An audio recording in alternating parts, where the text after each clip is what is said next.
Hi, ladies and gentlemen. Welcome to the Dave Emmons Strange Reality Show, where I have guests that are fascinating, smart, and they know what they're doing, and they do a lot of investigative work, and from all different types of, I guess, investigations. You go from UFOs, ETs, archaeology, ancient history. I love it all, and I'm sure you people love it too, because the response that I get on Facebook with a lot of the people is great, and I appreciate that from the followers out there with a strange reality.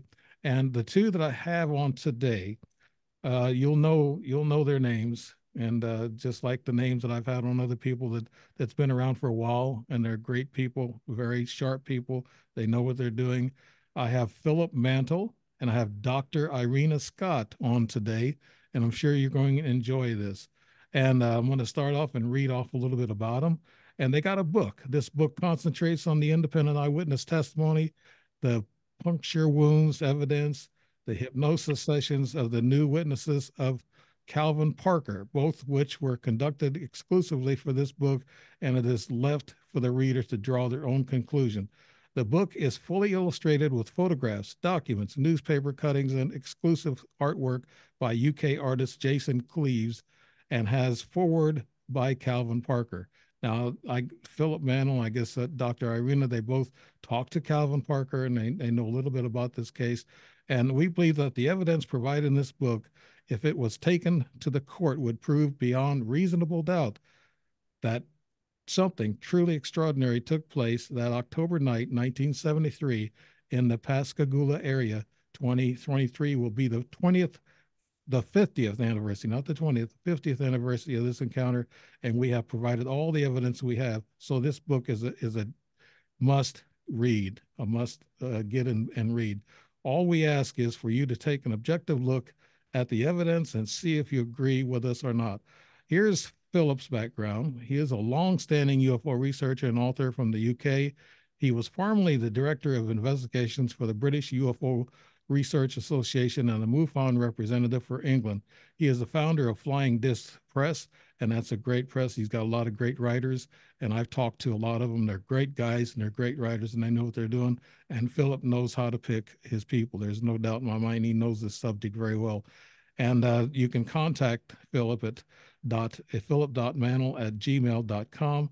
Dr. Irena Scott is also with us, and she joined with Philip on this book and worked with it together. She received her PhD from the University of Missouri in psychology or physiology and did postdoctoral research at Cornell University, has been an assistant professor at the St. Bonaventure University, and has done research and teaching at the Ohio State University, the University of Missouri, the University of Nevada, and the Battelle Memorial Institute. She worked for the Defense Intelligence Agency, and the Aerospace Center in satellite photography, was a volunteer astronomer at the Ohio State University Radio Observatory, and has taken flying lessons.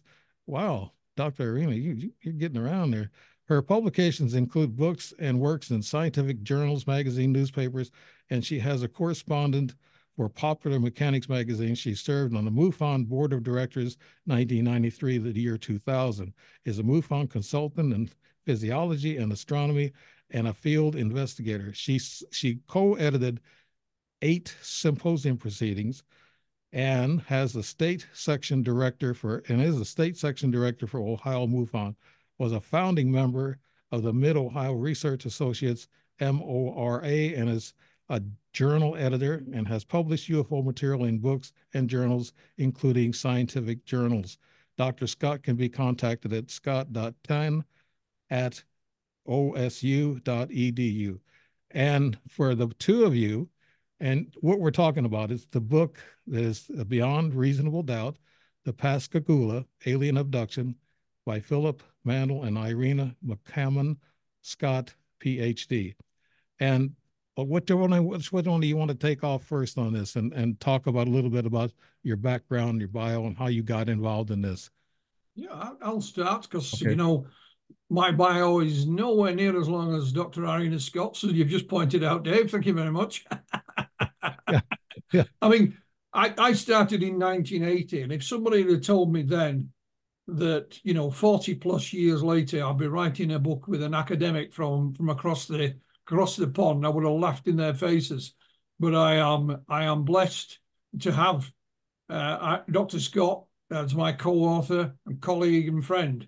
And we work very well together. I mean, I'm not an academic, Dave, and I would never pretend to be so.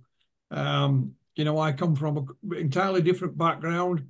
I worked in industry for the biggest part of my life. I have no academic qualifications whatsoever. I mean, nothing. Well, you couldn't prove that to me because it sounds like to me you got a great writing history and a publishing company, and you know how to pick the writers, and you're doing a great job with this UFO Well, disclosure. thank you. Yes. But I as a youngster, I always had an interest in all things paranormal.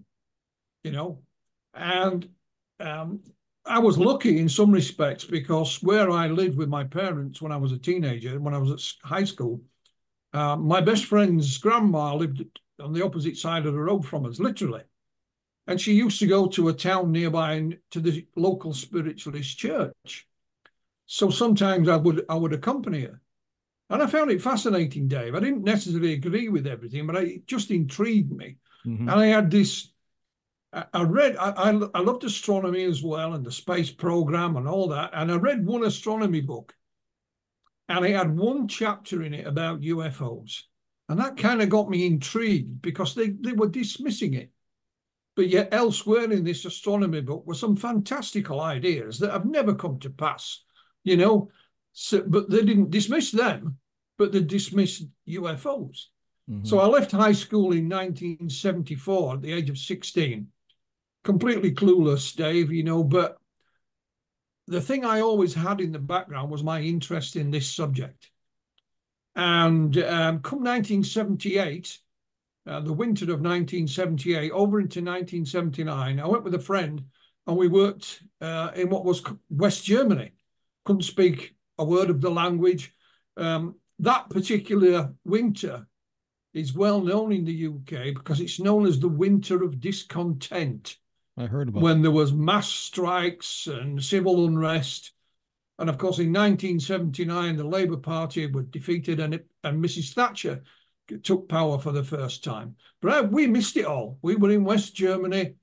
And because I couldn't speak the language, I rang my mum one night and said, could you send me some books, Mum? So she did send me a box of books, and they were all on UFOs, all paperback books. So after work on an evening, I would sit and read these books. So when I came home in 1979, I got a bit more of an interest, a little bit more of an understanding. And where I lived was just outside of the city of Leeds in West Yorkshire in Northern England. And Leeds published an evening newspaper called the Yorkshire Evening Post, still published now. And my aunt used to buy it, and she lived just round the corner from us. And she come in one night. She said, have you seen this, Philip? And there was a little advertisement for the formation of the Yorkshire UFO Society coming up that Sunday. Now, in Sundays, back in those days in the UK, Dave, everything used to close. I mean, literally pretty much everything. I didn't drive. Yeah, I didn't drive. So I got the bus into Leeds. I found this location, a place called, it won't mean anything to you, but a place called Centenary House. I go in. There's nobody around, but I could hear talking coming from one of the side rooms. So I made my way, and it was the formation of the Yorkshire UFO Society. It was set up by two brothers, Graham and Mark Birdsall. Graham went on many years later to publish UFO magazine here in the UK. They put on a presentation, Dave, and they'd obviously been involved for a couple of years already. And I was hooked. That was it. They had a table full of books, which I bought as many as I could afford. And within no time at all, I was taking an active part. And that's how I began. It all started. Had I not read that advertisement, had my aunt not brought me that newspaper around, my life would have been completely different. But there you go. Yeah, I tell you what, I can't count how many times some of these authors have brought up your name, and they really liked your work and what you're doing to help them publish your books. You like Mark Ollie, Philip Kinsella, and all the rest. They all have good words for you and great words. You're a great UFO researcher. Dr. Irena Scott, with all the little alphabets behind your name with your education. Tell us how you got involved in this and how you met up with Philip. Well, I was always in science, but when I was a small child, my sister and I had a something in our room that was like a orb or something that behaved strangely. It was when we were small children. We didn't know anything about UFOs or anything. And then we had other sightings when we were very young kids. And later we found out about UFOs and eventually decided maybe that's what we saw. But I went into science and didn't talk about UFOs for a very long time because I didn't want to get my Yeah. fired or anything. Yeah. Academia is strongly against it. Yeah. Yeah. So anyway, eventually, as I got near retirement, I started squeaking into the field a little bit. And since then, one thing that got me in, well, Philip is wonderful. He's a great investigator and everything else. One thing that got me on this particular example was I was in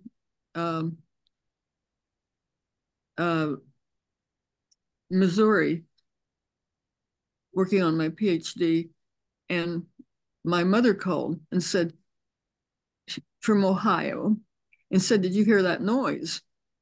And I said, "What?" "That's 600 miles away." And so I told her, "You're going crazy. I couldn't possibly hear it." And she kept asking me, "Did you hear that noise?" And I didn't understand. And then later she called a few days later, and she was a real skeptic. And she said there was a huge wave of UFOs there, of sightings, and that people were scared of them, that they were staying in at night and keeping their kids in and all kinds of things, like it was a war zone. Well, I forgot about it for quite a few years. And then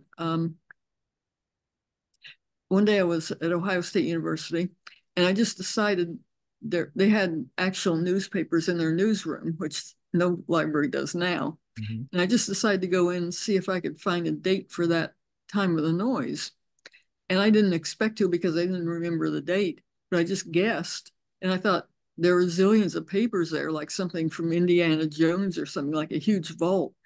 And I just guessed it was 1973, October, the middle of October sometime. Went in and looked, and I thought I'd never find that, and I did. And so it was October the 11th, 1973. And one thing that happened then was the Pascagoula abduction. But I didn't pay attention to that. The sound was the same time as that. And I was real interested in the sound. And it was unexplained. It was interesting because there was a lot of physics involved with it. And so I investigated it and submitted it to a scientific journal. And the state seismologist of Ohio got back to me and helped me do some more work. And I published it. And so I had no interest at all in the abduction or anything like that. But anyway, then I was lucky enough to publish with Philip, and he was working on the Pascagoula abduction, and I had a background, and so he was over in England where they have an accent, and Pascagoula is down in and Pascagoula has an accent too. Yeah, where they really have an accent. And so I was kind of in between. And so he asked me to interview people. And I was really interested because I'd already done this work on this strange sound. And so I was happy to interview people and then able to publish with him, which I was very happy about. Right. And so both of you had some experiences and you both caught an interest in UFOs doing this research or stumbling across information that intrigued you and made you curious. And I know when you're an experiencer, the curiosity is like a cat. You can't stop looking for what the answers are. Now back to you, Philip. You have gotten involved in other books with this Pascagoula incident. And this book here, I guess, is a more detailed and thorough representation of the story. I think what it is, it's the story plus, Dave, because if we go back to 2018, you know, I'd been running Flying Disc Press for 3 years at that point, and I'd hooked up with Calvin Parker just for an interview. That's all I was looking for. Right. I'd got the rights to republish Charles Hickson's book that he wrote with William Mendez in 1983. Of course, Charlie was deceased. He died in 2011. So, you know, cutting a long story short, I found Calvin, I spoke to him, and eventually we agreed on a book. And he published his story for the first time in full ever. And the book took off. Calvin, you know, appeared on local, national, and international media. He spoke at a few conferences and so on. And as a result of all of this, we knew back in 1973, there were a couple of people then that had seen something that on the same night, October the 11th, 1973. There's a few bits of archive interviews. So we thought we might get one or two people step forward. And we were amazed. You know, people would either step forward. I'll give you one example. Calvin and his wife, Wynette, were doing a book signing in Pascagoula.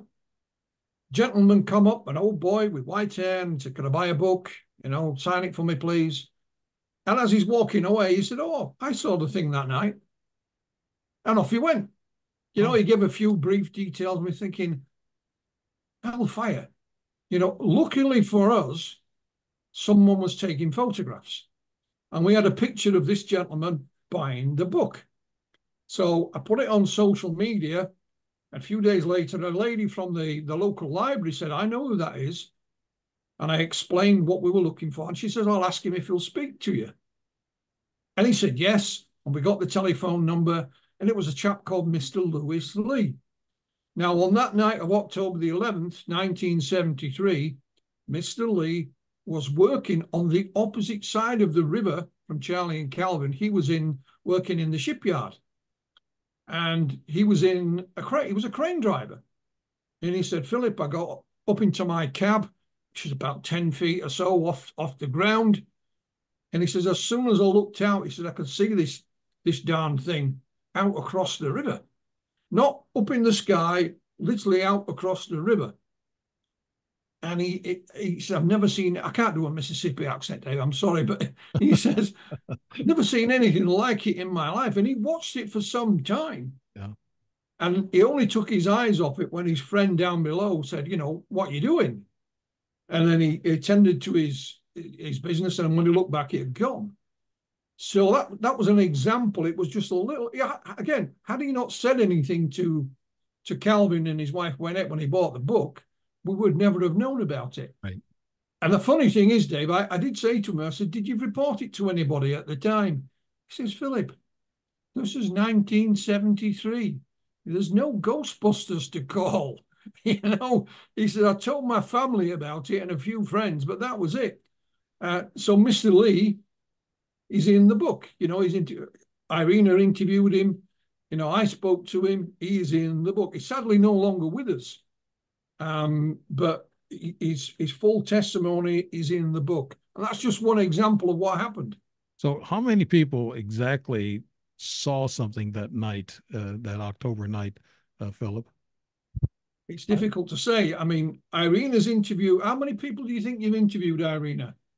I think I've almost interviewed about 50. Yeah. Ooh, yeah. So that'll give you some idea. Yeah. Some people witnessed it a few days before. There were others in and around the area on that night of October the 11th. And there were others in the preceding days. Even Jackson County Sheriff Fred Diamond, who interviewed Charlie and Calvin on the night in question. 2 days later, Sheriff Diamond had his own sighting, and it was reported in one of the newspapers, and that's in our book as well. So, I mean, I'll give you an example. The police dispatcher who was on duty that night, he took the call from Charles Hickson. You know, this abduction had happened. Charlie and Calvin were going to go home. He had a change of heart. Charlie goes to a local payphone. He first of all phoned Keesler Air Force Base, who said, thanks, but no thanks, we're not interested. So he rang the police, and the police put him through to the sheriff's department. That police dispatcher said he took 50 plus calls of UFO reports that night from the general public. And he said when he finished his shift, he went back to the police station and there were people there in person reporting it. You know, so there could have been hundreds, Dave, literally.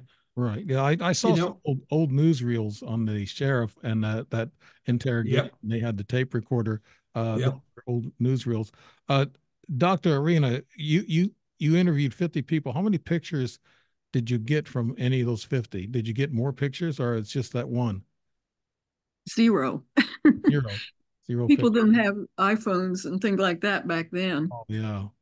I was back in the 60s and I had some events then, just like Philip said, nobody knew anything about UFOs. They called them flying saucers. If you see a flying saucer, run, don't go up to it. That's what I was told. Yeah, I mean, in all fairness, Dave, it's about the only thing that we haven't obtained from that night is an alleged photograph or a piece of film, But it wouldn't surprise me if somebody didn't step forward and said, "Oh, I took this, that night, and it's been lying in my cupboard for the last 40 years." You know what I mean? Right. So I never say never, and I'll give you an example of how things worked with this. One of the criticisms was that where Charlie and Calvin were fishing on the river that night, it's very close to Highway 90. So this is not out in the middle of the swamps, and there was a big road bridge goes over it. It's still there. It was different then. It actually was a drawbridge. So there was a tender who had to manually operate the bridge. If you're coming up the river on a boat and you wanted to go under the bridge, he had to raise the drawbridge. Mm-hmm. The bridge tender never saw anything that night. So that was a kind of, well, if he didn't see it. However, one chap stepped forward. It was a chap called Charles Rusty Anderson. And he was driving over the bridge that night. I think it was either his wife or his girlfriend. And he said, I saw this blue thing, which is what Charlie and Calvin said, down below me. And he said, it was so low, I thought it was going to crash. I thought it was an airplane of some description, but it was so low. The very next day, Mr. Anderson went to visit an aunt who lived down by the river. And she said to him straight away, "You're never going to believe what I saw last night." Now, some of those listening to this tonight may have seen the documentary on Netflix, right? Inside the Paranormal, Files of the Paranormal, I beg your pardon. The first episode is about the Pascagoula abduction, and Mr. Anderson is actually interviewed for it. So he gives his testimony on there. When he was interviewed a while back now, he put a little post on Facebook. So I've just been interviewed for this documentary. One of the comments underneath was, from a lady with a totally different name. She said, I saw that thing that night. So I contacted her. We interviewed her. Her name is Pamela, I think it's Riley or Rayleigh Eves. And she's actually the cousin of Mr. Anderson. Oh. And she didn't know he'd seen it, and he didn't know she'd seen it, So that's how this, the investigation built up this information and acquiring other witnesses in one way or another. And of course, Dr. Scott, I'd probably make the initial contact with most of them. And then I would say, over to Dr. Scott, she'll interview you on the telephone. It'll only take 10 minutes or whatever. And it worked like a charm. It really did. Right. Not to be funny, but going back to that bridge keeper, he could have been asleep. A lot of them go to sleep and they might have seen it. Well, since the book came out, our research has continued, and there will be some more information about the bridge tender that night. Nothing untoward, just he was actually interviewed by a UFO researcher, and I found his interview. So we'll be publishing that at some point. Mm-hmm. Let's just say he was busy doing other things. Nothing untoward, nothing illegal or anything like that. but it could explain why. And then, of course, when Calvin came out, he made a little like a mini documentary with a newspaper. Right. And they've did an interview with him, which they put online, and this little video. Somebody put that video on YouTube. And there's lots of comments underneath it, Dave. But one of the comments said, my mum and dad were on the opposite side of the river that night. They too saw the UFO. And I read that and I thought, wow, I found this person on social media. It was a young lady. I explained to her who I was and what we were doing. Said, could we speak to your mum and dad? Would they speak to us, please? She came back, said yes. She was the daughter, and it was Mr. Jerry and Mrs. Maria Blair. I spoke to them initially. Maria told me that they'd seen the blue light that night, the blue UFO. She had some funny recollections of something else maybe going on. She saw this creature, this splash. Basically, they were waiting on the other side of the river. Mr. Blair worked offshore, and there was a little boat there to take him out to the rigs. Mm-hmm. But he was waiting for his boss to come, and he was late. So they were sat in the car. They eventually decided to go and put his clothes on the boat when this happened. And she said there was this splash in the water. This creature came up out of the water. She called it a grey man. Mr. Blair kind of reluctantly agreed that he'd seen the blue light, but that was it. So again, I pass the connection on over to Irena, and Irena will tell you where we went from there. Okay, yeah, Dr. Irena, you interviewed these 50 people. What are some of the most fascinating stories that you could actually link this whole event to? Well, that's the one, Dave. The Blairs who were on the opposite side of the river. Let Irena tell you the story where we took off from. Okay.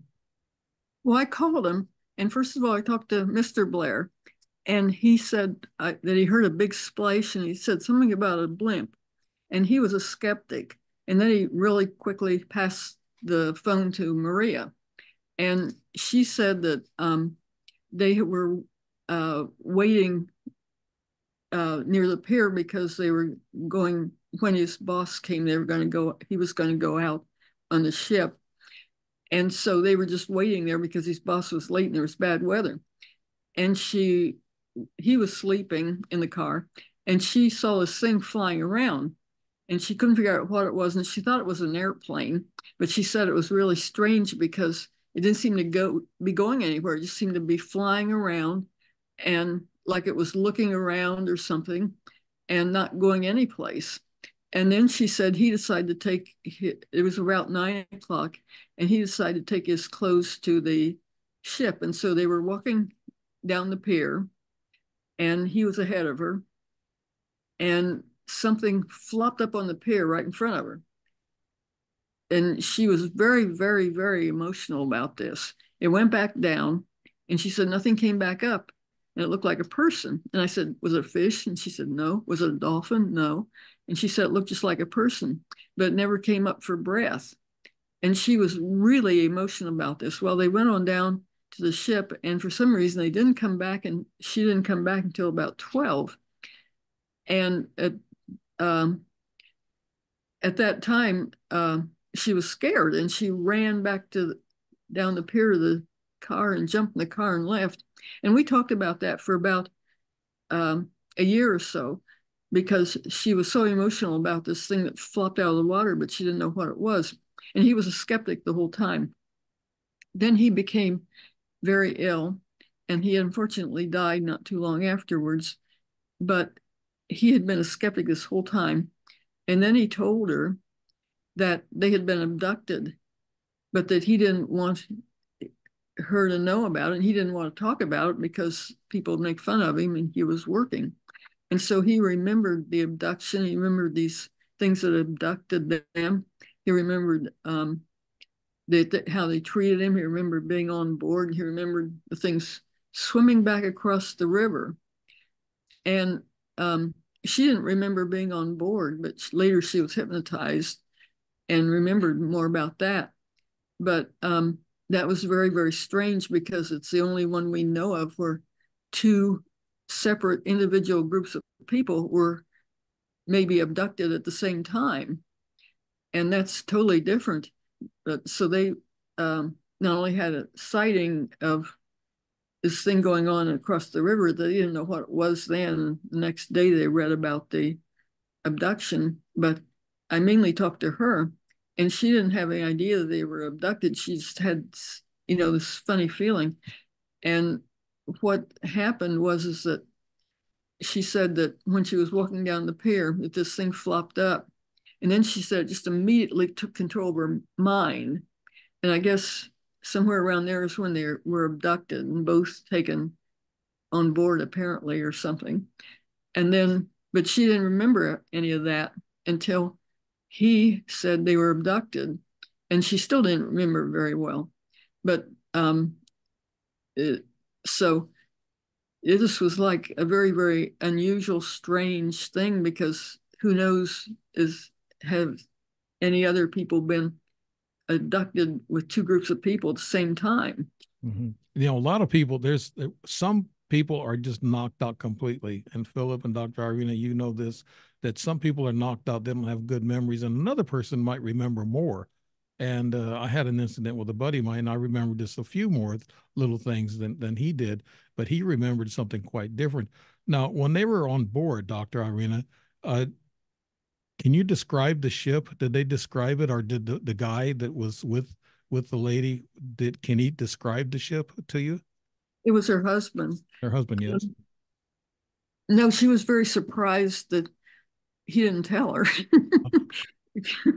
Because she had been going through this emotional thing. They were a young married couple at that time, and he didn't tell her whole life until then. But then he wanted to make sure people knew, and so they called Philip and got it on and recorded it and everything else, and he reported it to Philip.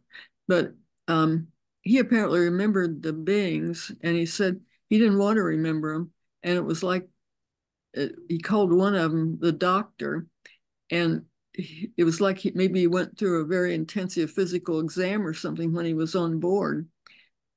And she didn't remember anything, but when she was hypnotized, she had this account that they were interested in her eggs, in her DNA, and she said that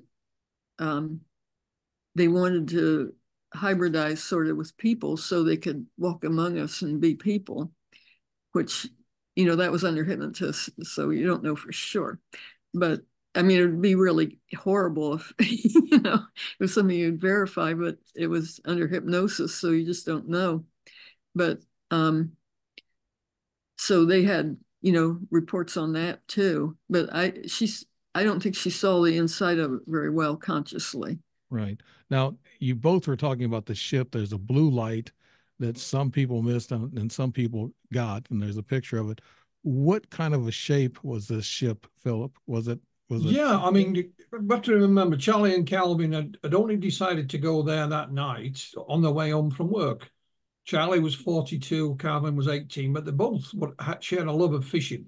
And Calvin didn't know the area, so Charlie told him the way to go in his brand new car. And as they're driving up to the location, they passed a no entry sign. And Calvin remarked on this. And Charlie said, "Don't worry about it, son. I go fishing here all the time." So they eventually find their way into this old pier, the Shore Peter shipyard, which was closed. There was a lot of people dumped trash there. It wasn't a very nice spot to be fishing. But nonetheless, there they were, sat down with their lines in the water. This blue light came from behind them, Dave. Yeah. Calvin's first reaction was, "It's the police. I knew we shouldn't have ignored that no entry sign. We're going to spend the night in jail for trespassing." They heard this zipping noise, so they both got up and turned around, and this object was descending. It was, I would call it a rugby ball. It was oval shaped, like an American football, not a soccer ball, but an oval. On the left-hand side, there was two big lights, and it stopped about 2 feet above the ground, didn't touch the surface. The light from it was extremely bright. Then this opening appeared, almost instantaneously, Dave, like a click of a fingers, and it was there. The light from inside was even more intense. Calvin said we had to shade our eyes. It was that bright. And so it was blue. The overriding color from this was it was a blue color. And of course, these 3 humanoid creatures floated out. Again, they didn't touch the ground. They were described as being about 5 feet tall, maybe just a bit more. Humanoid, head, no neck. They had pointed protrusions out of the side of the head and one out of the front. The arms were a bit long, and they had either mitten or pincer-like appendages. The legs never moved. They were like welded together. And their covering, if that's what it is, or their skin was grey and wrinkly, reminded them of elephant skin. Mm-hmm. And the 2 got hold of Charlie. It's an interesting point to note. 2 got hold of Charlie. He felt a prick in his arm. 1 got hold of Calvin. They were both taken onto this thing. As they go through the opening, Charlie to the right, Calvin to the left.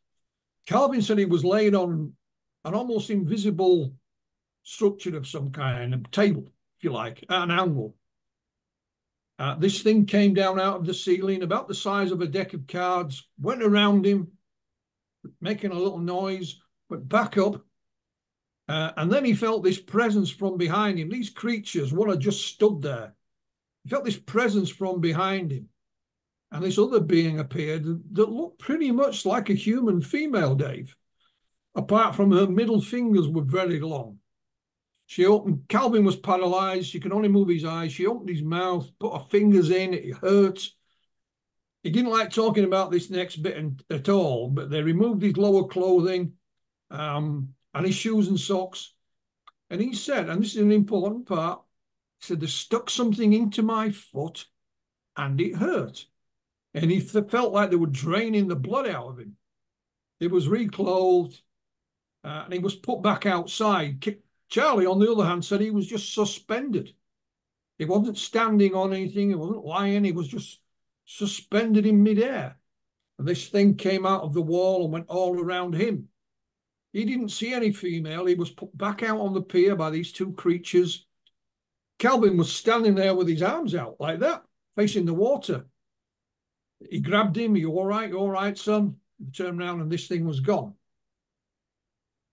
Now, as the investigation proceeded back in 2018, and Calvin's writing his book, I said to Calvin, "Do you have any photographs, documents, anything?"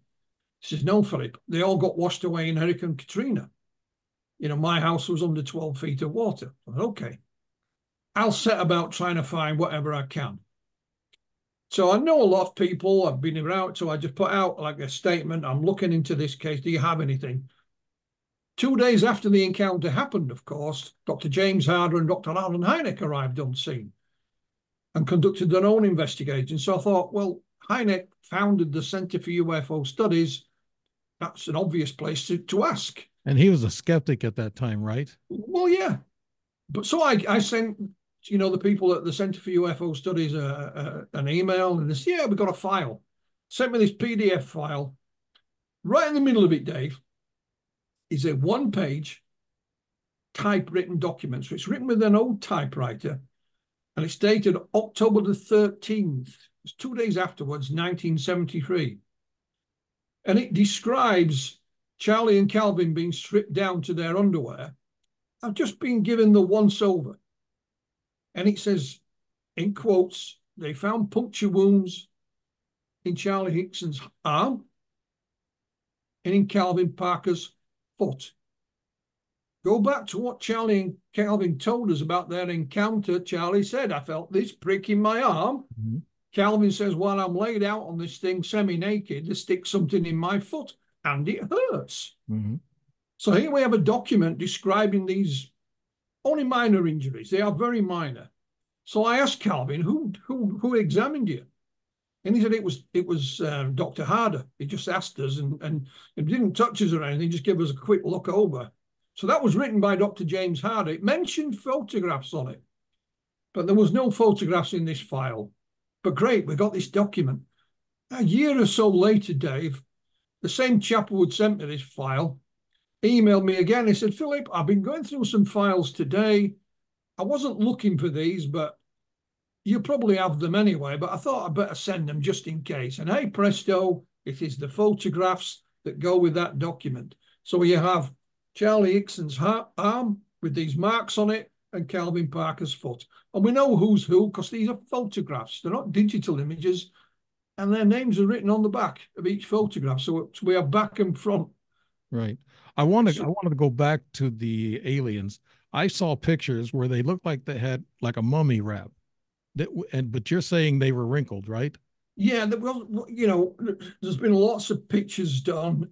If you go back to the original ones, Charlie, because he worked in the shipyard, one of the employees there was a chap called Jim Flint. And Jim just happened to be a rather good artist, you know? So he drew the first images and they've become stylized ever since. They've got a bit more, you know, modernized, shall we say. But Calvin said it wasn't easy to describe them because the light from this thing was so bright, it just hurt your eyes. And he said, when you're inside this thing, there's no light bulbs or anything, but the light is just coming out of the walls. He said it comes out of the paint. Couldn't see any paint, but he means this light is coming out of the wall. So to make out things in fine detail was difficult. And he said that's why when we were asked how big the UFO was, we couldn't really gauge it because the light was so bright. You know, we could only offer an estimate. And sometimes he said we probably got it wrong, but we just couldn't tell. So it was humanoid, it was wrinkled, and even from the very beginning, they said to them it moved in an inverted commas, robotic fashion. So they thought that maybe these weren't flesh and blood creatures, they were mechanical in some respect.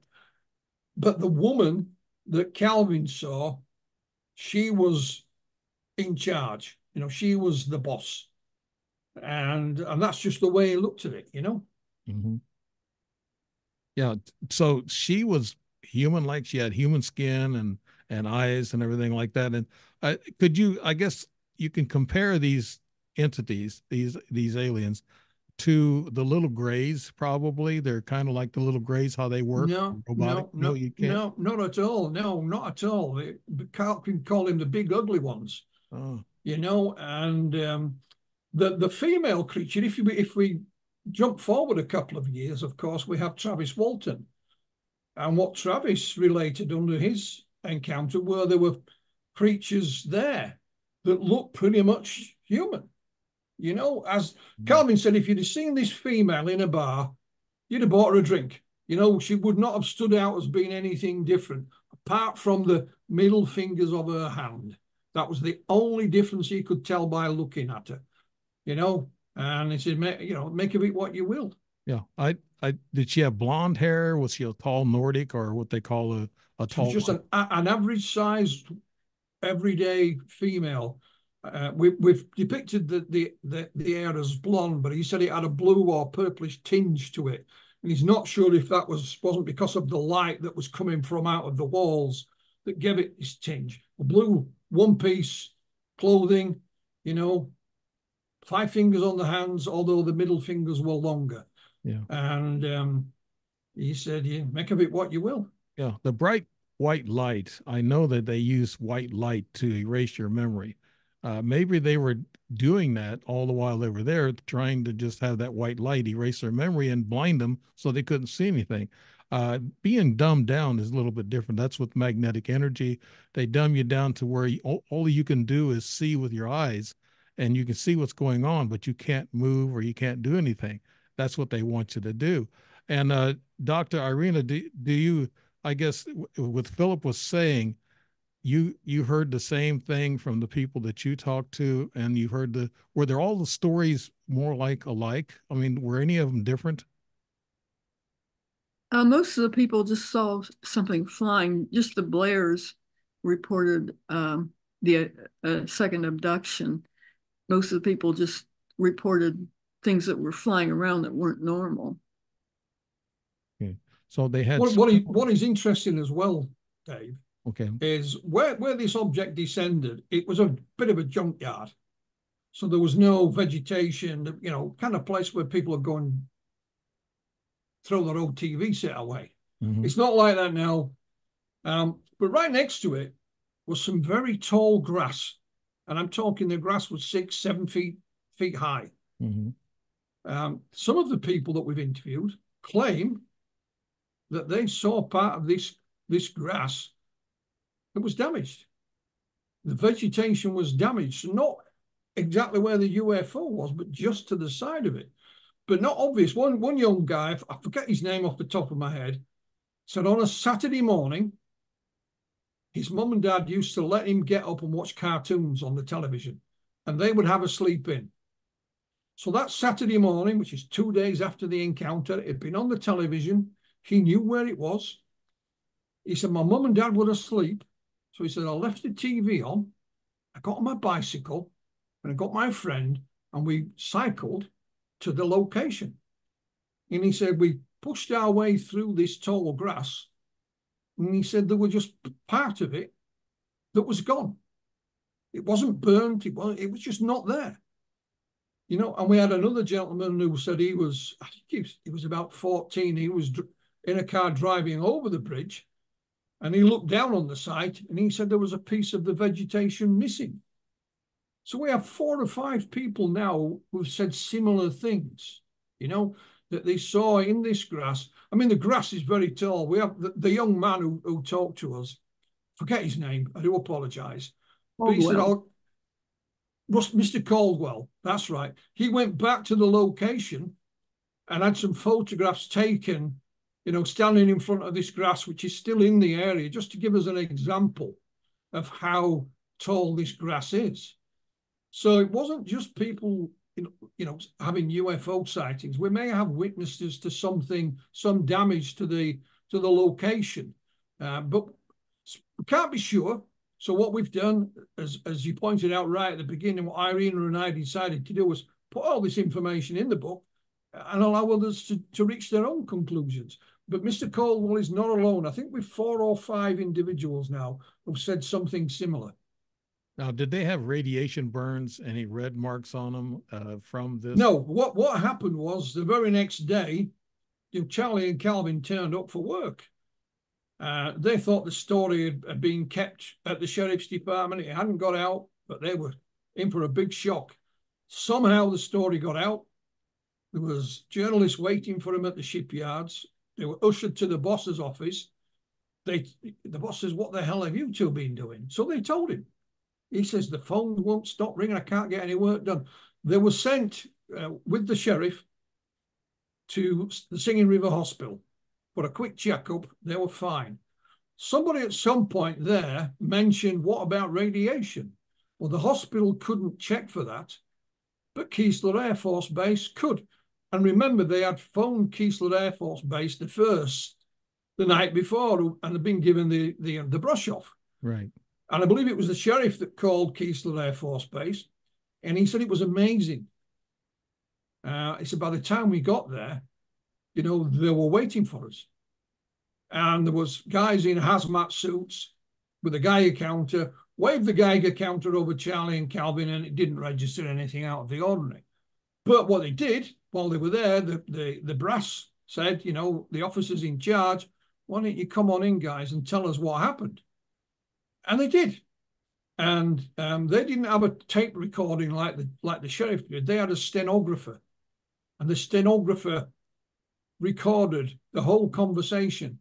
And we have that conversation totally unredacted. So all the officers' names are there, you know, their rank and their names. Mm-hmm. Everybody's there. And I think it's about 17 pages long. And we published that in the book. And this is the day after, literally the day after. And it's all there. And I know this has been said to be one of the most documented cases. And you talk about Travis Walton. It's parallel to that his story, but it seems like you actually have more. I guess absolutely. There's no case like it, Dave.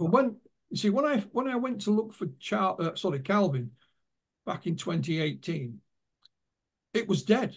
It was dead and buried.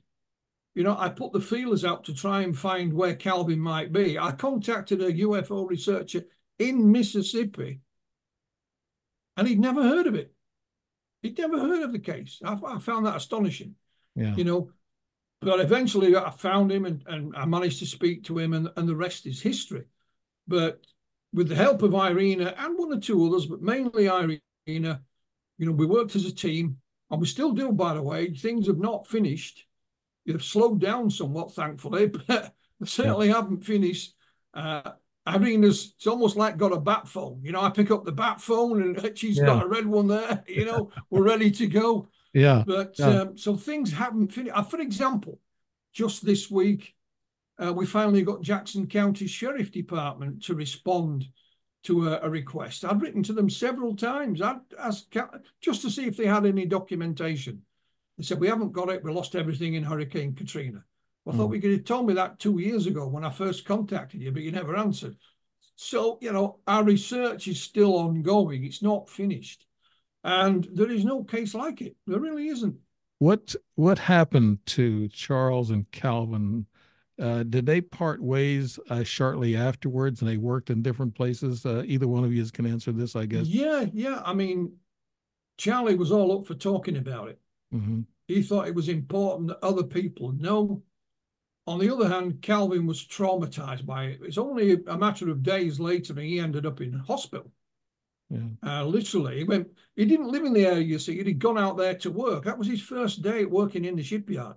Yeah, he was a youngster. Yeah, he was 18, almost 19. He lived in Laurel, Mississippi, which is about 200 miles away. Wow. And he got married in November. And he used to say to himself, I wish Charlie had stopped talking about it. I just want to lead a normal life. But Calvin was deeply traumatized by it. Charlie was scared, but Charlie had fought in the army in Korea. And when I say fought, I mean fought. He was under fire. He was in several large battles. So he got life experiences that he could fall back on, whereas Calvin didn't have any of that. Mm-hmm. And Calvin was traumatized for the rest of his life, you know. And occasionally it would pop up because Charlie asked him to. But by and large, he would have been quite happy for nobody, nowhere, to hear anything about it ever, you know. Were there any eyewitnesses that actually saw Charlie and Calvin on that pier that night? They were going to tell the story, Irena, or shall I do it? Mr. and Mrs. Blair were on the other side. They're the ones that reported abduction too. And they saw this activity going on, but they didn't know what it was until it came out in the paper that there was an abduction. Okay. I spoke to Mr. Blair when he was almost on his deathbed. He was in the hospital. He was going to have an operation. Wasn't sure if he was going to survive or not. And he said to Maria, I need to speak to Mr. Mantle. And he told us, he said, Mr. Mantle, I saw the UFO. I saw the same as my wife. I lied for years. I lied. And she filmed it as well. She got it on her cell phone. It's only a short, brief thing. Thankfully, he survived that minor operation, but it was only a temporary fix, if you like. He went on to die. So Mr. Blair almost, you know, it was kind of a deathbed confession, Dave. Right. You know? Yeah. That's where you get your really good stories, though. They're uninhibited about telling things. Now, did either of them have implants put in them? You said there was a stick on one of their arms. Did they have implants in them? Did they ever talk about? Calvin and I talked about anything and everything connected to it. He kind of hinted and thought maybe possible, but nothing, because when she put her fingers in his mouth, she went up into his nasal cavity, and he toyed with his nose and he toyed with the idea, but nothing specific. Nothing like that happened to Charlie. You know, he wasn't examined at all. Okay. Yeah, that's it's very unique to have two people together in an abduction, and both of them can remember, things, just like the one lady you talked about didn't remember, and her husband did, but both of them remembered everything that went on about each one of them, what they went through. And Yeah. I would imagine, did they collect? You talk about the hybrid program, and that's very true. They walk amongst us, so they do walk amongst us. I think I've seen a couple. But here's the thing with that too, is maybe they were after Calvin because he was the younger of the two, and he was probably more apt to be able to be a hybrid, participant. Well, Mrs. Blair came up with her own idea, Dave. After Mr. Blair died, she contacted myself and Irene and mentioned hypnosis, and we declined. He said, you're grieving over your husband, forget about it, But sometime later, she came back again, and I said, okay, we'll see what we can do. So I contacted a number of professional hypnotherapists in the area. One of them, a young lady by the name of Crystal Slaughter, agreed to do it, but would also come to your location as well. So we had the hypnosis at Calvin Parker's house. Calvin and Irene were now friends. And we didn't tell the hypnotherapist anything. So she had no idea what she was dealing with. We just told her Maria wanted to go back to a specific location and a date and a time. And we had it filmed as well. We had it professionally filmed. And it's under the hypnosis that Maria says that these creatures were interested in her eggs and our DNA. She was quite upset and emotional at times during this. When all that was over and done with and the dust had settled, Maria believed that it was her and her husband who were the intended target that night. And she came to that conclusion, and it was because she and her husband were supposed to be at that location and at that time because he was going to work. The fact that they were a bit there longer was because his boss was late. Charlie and Calvin only decided to go there that night to go fishing. So Maria looks on them as like collateral damage, so to speak, and that she and her husband were the intended target, not Charlie and Calvin. That's just just her theory. There's no proof for anything of any of this. It's just her ideas. That would make sense because they would have the female eggs to deal with, and also the semen. Now, the skin prick, I get back to that point when they got pricked with the needle or something. That I don't know if they inject people to knock them out or put them in a state of numbness, but usually that could be taking a sample of blood for DNA samples, or because they can knock you out with magnetic energy and then control you with that. Well, Mrs. Blair said this thing, when it came up out of the water, the reason she can't describe it so good, Dave, is because it was literally right up to her face. Ooh, wow. I mean, literally that close. Yeah. And she closed her eyes, and she opened her eyes a little bit. She peeped, and she could see little bits of what was happening. That is it, And she says, and she said this to Irena, they instantly had control of me. I was out. Yeah. Instantly, And she said that repeatedly. She even said that under hypnosis, Mm-hmm. Now this couple, and of course Charles and Calvin, I guess with Charles and Calvin, you two have followed their lives through the years. And did they have nightmares or regressed dreams, Philip or Dr. Irena, whatever one wants to respond? I mean, Calvin was, traumatized by it from that day till the day he died. When he wrote his book in 2018, that helped enormously. And then when other witnesses stepped forward, and the Blairs, Calvin felt vindicated.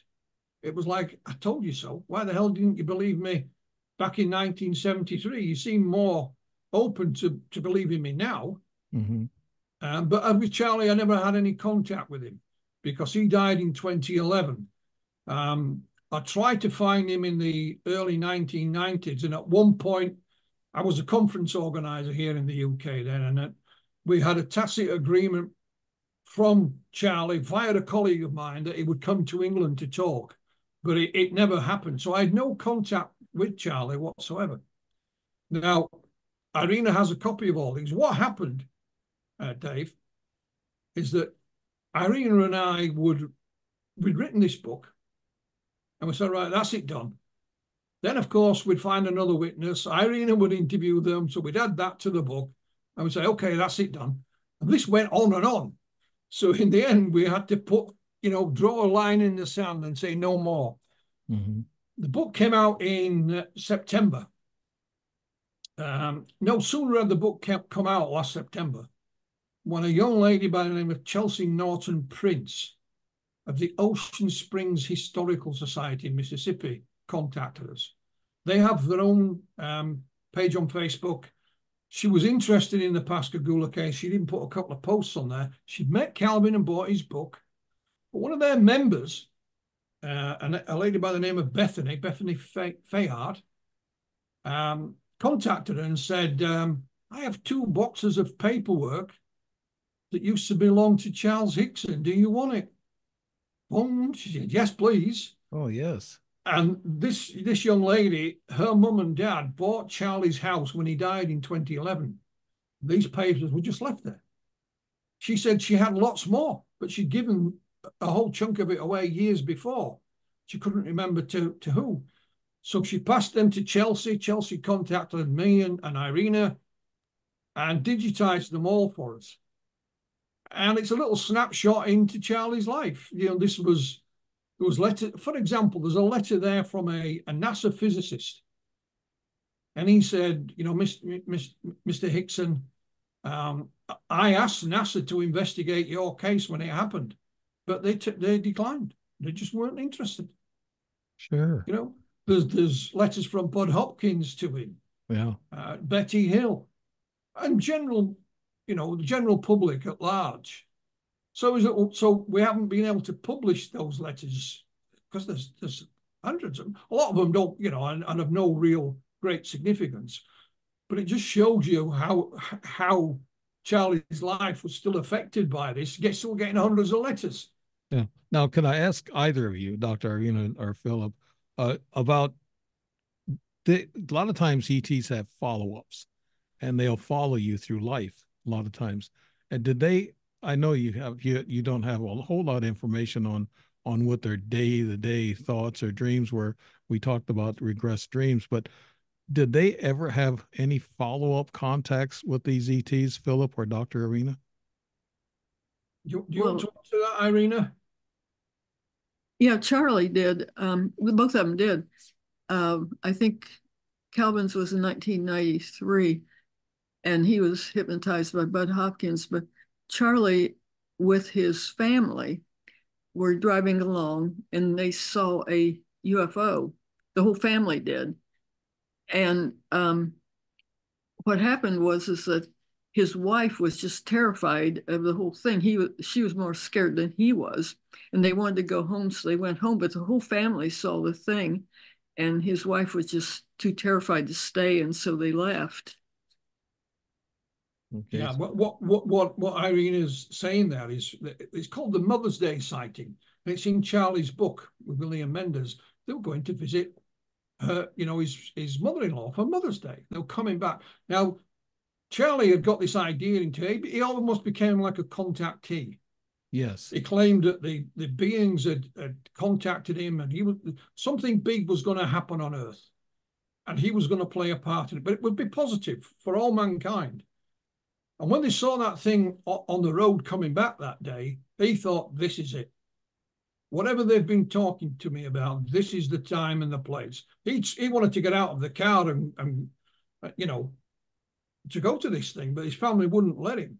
Mm-hmm. And if you watch the Netflix documentary, Files of the Unexplained, Eddie Hickson, who's Charlie's eldest son, is interviewed at length. And Irena interviewed him, and we asked him that question, and he said, my mother was more frightened than my father. My father was frightened, don't get me wrong, but he could handle it. And he said to us, his mother was always looking over her shoulders, just in case this happened again. And this time they didn't bring him back, And Calvin in 1993, he went out fishing in a little boat this time, just for a couple of hours. And so he took a little snack and a bottle of water, and he said he was fishing away, and there was a cloud come over, and this cloud opened up, because it wasn't a cloud. And he encountered this female creature again, plus the big ugly guys. Mm-hmm.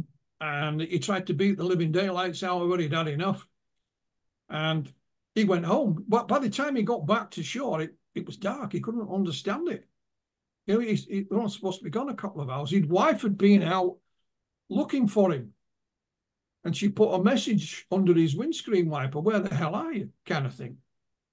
So Calvin had a friend who knew a little bit about UFOs. So he went and told his friend, and he says, "You know what?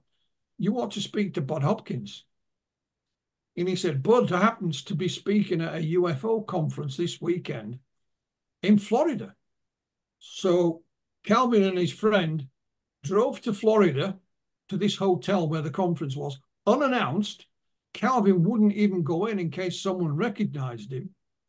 His pal went in, found Bud, explained the situation. Bud, being the amazing human being that he was, said, "Here's my hotel key. Go back to my room. I'll meet you there." Which they did. And he hypnotized Calvin there and then. And Calvin went right back to his childhood and told of two accounts as a youngster. He then described the events in 1973 with Charlie, and then the event in 1993 on his own. And, that's not in the book because we concentrate solely on 1973 in the book. Right. But we have a copy of that hypnosis tape, Dave, and that will be, we published that elsewhere. It'll be coming out again, but we have the tape. So you might publish some addendums to this book. There will be another publication based on the hypnosis.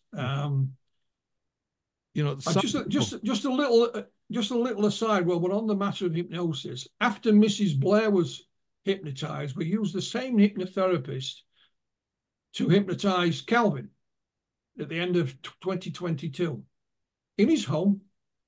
Now she knew a little bit about what we were trying to investigate. So I sent her some questions. So she puts Calvin under hypnosis, and I said, "The first question I want you to ask him is he's standing there with his rod in the water. He's looking out across the river. Just ask him what he can see. Just describe the scene in front of him. Nothing else." So he says, "Yeah, there's the road bridge." He said, "There's a little boat comes through." He even could tell you what type of boat it was and the company name on the side of it. And then right at the end, he said, "Oh, there's two figures on the other side of the river." And then that's the end of the question. Now, are those two figures Mr. and Mrs. Blair? Are there someone else that we're unaware of? It just happened. So if he can see them, surely they can see him. Actually, the ETs are three of them, right? There were three figures. There were three. Yeah, but they hadn't landed yet. Okay. So I don't know. But what we've done, Dr. Scott and I agreed, Maria's hypnosis transcript is in the book in full, unredacted, and so is Calvin's. And again, we filmed it professionally, so we have it on film as well, but there's a full transcript of it. Right. I like what you said when you said you kept everything away from the hypnosis, whole thing, because if you plant a seed with these people who do the hypnosis routine, sometimes if you plant a seed in them, that's what they look for, and then they'll find it. But if you keep them in the blind and you ask them certain questions and they'll go after those, that's more realistic. That's the only thing about the hypnotist. You don't want them to know anything. Well, the second time she obviously knew, yeah, right. But the first time, and what was really intriguing is we had 2 cameras filming it. So we'd one set way back and one close up. The one way back could see the hypnotherapist. And when Maria starts talking about the things, you can see the look on the face of the hypnotherapist. She's amazed. She had no idea, Dave, But again, we know hypnosis is a debatable topic within the topic. But again, we didn't ask for this. Maria wanted it. We used it with Calvin because we had the opportunity to film him as well. He'd only gone hypnosis before, and we have all the tapes. So we used it while we could. Right. And it's there, and we have it. I know you've researched a lot of cases, and this case undoubtedly is your foremost case that you like to push forward because of all the evidence and because of everything that's happened and the people who've come forward, and the two of you doing this together, and both of you have the talents that that it takes to put something like this together that's going to be complete. I admire that work. It's a lot of work writing. I already know that. And I know you two know that it's a lot of work writing. You two put a lot of work into this. And I also know that no matter where you go, I know that Charlie and also Calvin, wherever they went, these ETs know where they're at because they have your frequency, your body frequency. They take that and they know they can follow you and find you anywhere. I know that from my own experience. But it's really unique, this case, and I wanted to find out. I'm finding out a lot more by talking to the two of you about this case. What is your takeaway from this whole case, both of you, Philip and Dr. Irena? What are you? Irena, you first. Yeah. Well, one thing takeaway is that the government has just very, very slightly said that maybe UFO phenomenon exists. But they seem to be closing the gate on that now, but that's what they said. But they don't accept anything, close. They just accept things, on radar from a long ways away from an airplane and things. Mm-hmm. And a lot of people report like close encounters and abductions, which the government totally throws out. But in this case, it's a little bit different because we have 2 people that saw something. 2 different reactions. One talked about and one didn't, which sort of shows that something really happened. Right. And they were the secret tape, which was taken right after, showed that not only did they remember it, but that they were telling the truth. And a lot of close encounters and abductions are sort of ephemeral, where somebody remembers it years later or something. Well, this was right there. It happened. They reported it immediately. And they were being honest and telling the truth. And there were all these other events where a lot of people saw something flying around at that time too. So you have, like a beyond reasonable doubt, that's confirming evidence or circumstantial evidence, which you don't have hardly ever for UFO close encounters, because a lot of them take place out in the middle of nowhere and people don't even remember them. But this had a lot of evidence behind it. Mm-hmm. So it might be pushing a little bit into the government to acknowledge that UFO phenomena can be a little bit closer than, airplanes way off in the distance. Right. Now, Calvin and Charles both voluntarily went to the sheriff's department, Philip? Absolutely. I mean, initially, after this had happened, they sat down terrified and said, we're not going to tell anybody. Calvin was getting married the following month. He was only 18. His fiancée was 16, so he needed parental permission to marry her. And he thought, if my father-in-law finds out about this, in no way he's going to let me marry Waynette. And that was just one of the things that was rattling around in his brain. I mean, Charlie said he'd seen people in combat who were scared. But he said the look on Calvin's face that night, he said he'd never seen anybody as scared as that young man looked. Mm-hmm. Yeah. And so they had a change of heart. Well, it was Charlie really had a change of heart as they're driving home. The first intention was to tell no one. But Charlie said, well, what if they come back and do this to somebody else? What if this is the start of an invasion? We have to tell someone. Him being a former military man in the army, Keesler Air Force Base, was just outside of the town, was the obvious place to call. And he was, quite frankly, disgusted with their attitude. You know, he's a former service member, you know, who'd seen active service under combat, and he's telling them this has happened, and they just give him the brush off. So he phoned the police. Because of where their location was, it was in the Jackson County's jurisdiction. So they were put through to Jackson County Sheriff's Department. And the sheriff said, stay there. We'll come and get you. So they sent a car out, an escort. They give them a sobriety test, which they passed, of course. They escorted them into town. Charlie and Calvin were interviewed separately. And we have Charlie's interview from the sheriff's office on tape. We have a copy of it. Mm-hmm. It's not great quality, so you have to listen carefully, but we have it. Right. They then put both of them in a room together and left them alone. Unbeknown to Charlie and Calvin, there was a tape recorder playing in the desk next to them. The deputy came back 5 or 6 minutes later, took something out of the desk. They had no idea what the hell it was. And they thought, we've got them now, boys. You know, they'll be laughing and joking at our expense. They played the tape back. And Calvin especially is crawling up the walls. He's saying his prayers. And one of the deputies involved that night said on several occasions, this is Deputy Glenn Ryder, sadly no longer with us, but he said if those guys were acting, they ought to be in Hollywood. Yeah. And he says, especially the young guy, he said, talk about terrified. The young fella, Calvin Parker, was literally scared out of his wits. So everybody who came in contact with them believed them. 2 days later, Dr. Harder was sent down there by APRO, the Aerial Phenomena Research Organization. Dr. Hynek arrived.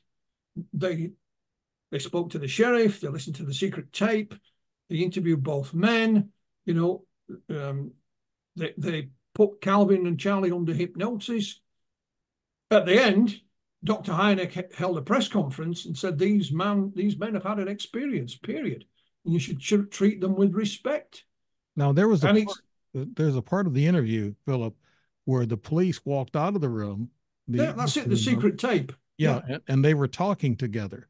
And what did they say? I can't remember exactly what they said. I heard some parts of that tape, but what did they say, Philip? Well, they talked about seeing this opening on the UFO. Everything befuddled them. This was to them like magic. This thing just appeared. And Charlie said, I've seen a lot of things in my life. He's referring to his military period. Never thought I'd see anything like this. Calvin says, I've got to get something for my nerves. You know, I'll get you home, son. I'll look after you. And Calvin's he's saying his prayers almost. Yeah. You know, absolutely. What you have to remember as well, Calvin's character. Calvin was a tough guy. He wasn't a bad guy or anything like that. But if you wanted to start a fight, well, you wouldn't start one with Calvin. You'd be picking on the wrong person. But here he was, completely hopeless. Yeah. Unable to do anything about the situation he found himself in.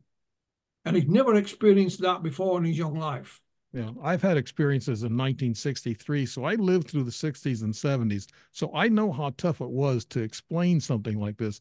I have to give these two guys kudos or a pat on the back for coming forward and being brave enough to come out and talk to not only the military, but the police, and then back the stories up and keep maintaining the details of the story. And that is great. And like Dr. Irena was saying about the government in disclosure, my theory on that, I want to throw this at you now, Philip, since Dr. Irena brought it up. I think they don't want disclosure. They've been backing off from disclosure now, from what I understand, is because the powers to be, the elites, are getting some of this technology from the ETs the past 60, 70 years that we don't know about, and they don't want that disclosed to the public. Is that a thought, Philip or Dr. Irena? Not for me at all. I'm not a fan of disclosure. I think it's nonsense. I'm not even sure we're dealing with aliens. I don't know what these experiences are, Dave. Yeah. I'm not saying they're not something. All I'm saying, me personally, I haven't a clue.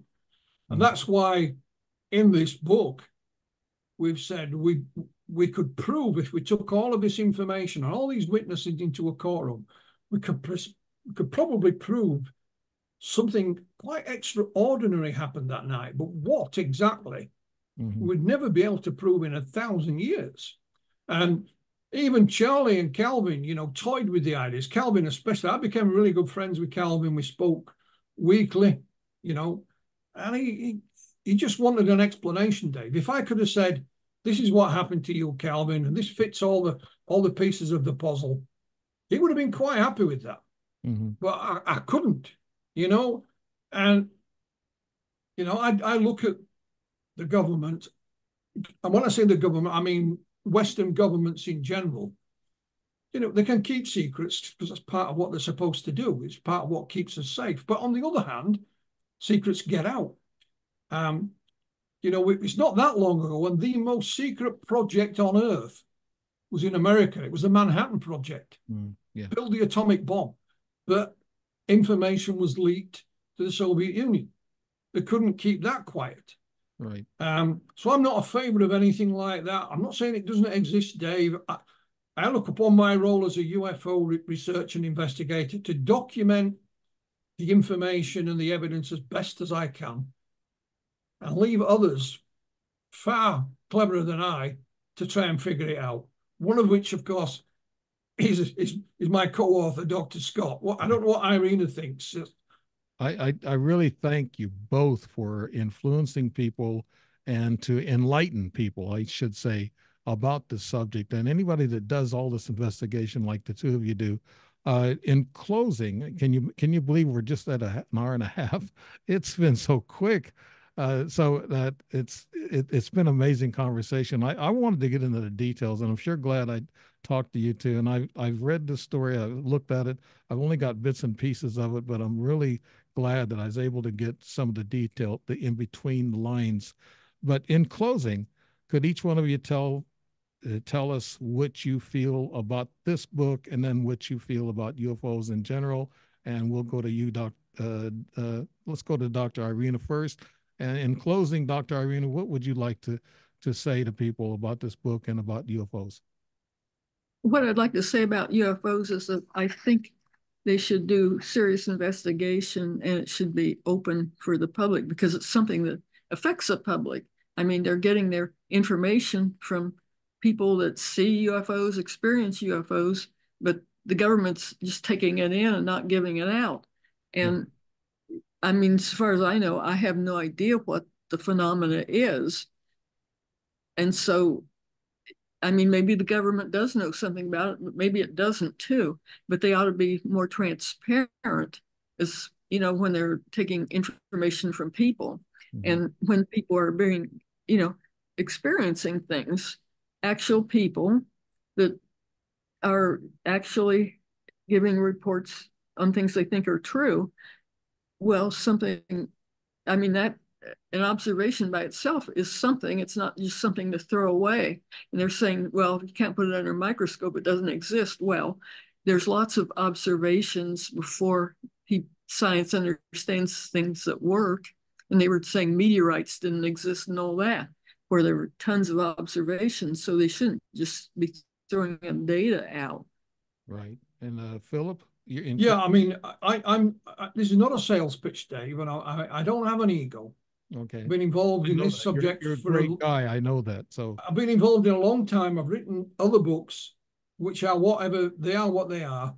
I think what Irena and I have produced here is a landmark study of one particular case, the Pascagoula alien encounter, close encounter, alien abduction. Call it what the hell you want. And it shows how today you can conduct such a rigorous investigation using the technology that we have, and being nice to people and cooperating with people. And I think in years to come, it will be looked back on as one of those books that really stands out among the crowd. And I've said countless times, if you can, we understand the current economic situation in the world. So what we've tried to do is make this book available in a variety of ways: Kindle, paperback, hardback, audiobook, even a very large hardback as well. And we hope within that there is something for everyone's, pocket or wallet, so to speak. But I think it's a landmark book. I don't think I'll ever write a better one. And I don't think I could ever work with a better partner and co-author. And like I said at the very beginning, if you'd have told me in 1980, when I first started in this, that 40 some years later, I'd be writing such a book with an academic in the United States, I would have laughed in your face. I would have thought you've gone mad. But our research into it continues, Dave. Yeah. We will publish more and just, watch this space. Yeah. I'm looking at the notes and things and talking to the two of you. This book, Beyond Reasonable Doubt, no doubt the title is very, very true, Beyond Reasonable Doubt, with all the evidence and the people you talked to and the places that you've been to and talked to, and 50 people that Dr. Irena talked to. I just think that this is a great book, and it's been a great conversation. And could you tell us where we could find out more about the two of you on the internet, or your book? You said something about the book. Is it on Amazon and things? The book's on Amazon, like I said, in a variety of different formats. So it's all there. If you just punch in flyingdiscpress.com, that's disc with a K. Right. I have a little blog. So all the other books that I've published are all there. Updates. You'll be on there soon, Dave, when we get the link to this. You'll be on the blog. Okay. Listen to myself and Irena, speaking to Yeah. Dave on Strange Reality. Okay. Irena will tell you how to contact her. Yeah, and it's been such a pleasure having the two of you on. I've been looking forward to this. I told Philip Kinsella, I said, I'm looking forward to this conversation. And he talked about how he knows you and you're a great person, and so is Philip Kinsella. But I just think that I want people to take a look at this book and read the synopsis and get an interest in this, because this is a real foremost case. It's like Betty and Barney Hill or Travis Walton, and this case, they all belong in a certain category in the top. They don't even come close, Dave. They don't even come close. Yeah, that's what I'm saying. You have more evidence in this and details in this story and this true. Just one thing for all the listeners out there. There are 2 more documentaries coming. I'm working with Canadian filmmaker Darcy Weir on a Pascagoula documentary, and we're concentrating on a lot of the hypnosis because we've got the tapes and the videos and things. Dr. Scott and I are consultants on a documentary with a British production company called EM Productions. And that should be out later this year as well. They've been in the States. They have interviewed 12, 13 of the witnesses. Also Calvin before he sadly passed away, and Waynette and others. That should be out this year as well. Like I said, Irena and I are consultants on that, and we appear in it. So those will notify everyone when those are ready to go. So again, just watch this space. Yeah, this would make a great movie, actually. If there's any movie guys out there, we actually have a movie script written. Wow. Okay. Professionally written by two professional screenwriters. And we also have a 4-part TV drama series, all written in conjunction with Calvin Parker. So they spoke to Calvin at length while they were writing these to get the details right. And that, again, that I don't have these. I'm not the writer. They're with professional people within the business. Whether they'll ever get made or not remains to be seen, but they are there and are available. Yeah, you were right, though. I mean, looking at this, I didn't want to diminish any of the details and the evidence you have. This is a whole lot of evidence and details that the two of you has come up with. and 50 people and other people seeing it and other people being abducted. It's you got two people involved. It's great detail. I mean, I must say, yes, I'd say hands down, this is more detailed than what I've ever seen. And I included that in the other other events that's happened in the past that really hit the limelight. But this here, once you make those documentaries and actually the movie, I'm looking forward to that. That'd be great. That would be a great movie. I appreciate having you both on. I will have your information in the narrative when I post this video, and I will have the information in the narrative about the flying disc press. And also, you want your email out there too? Yeah, why not? No problem. Okay, I can put your email out there for people who have any questions. And Dr. Irena Scott and Philip Mantle, thank you both so much for being on the show. And my pleasure, Dave. I can go on and talk to you two, but it's been great. And thank you so much. And I hope everybody out there enjoys this program on Dave Emmons' Strange Reality, and take a look at this program. It's great. You'll get a lot out of it. Thank you so much to the two of you, and thank you for the audience that will be paying attention to this. Bye-bye.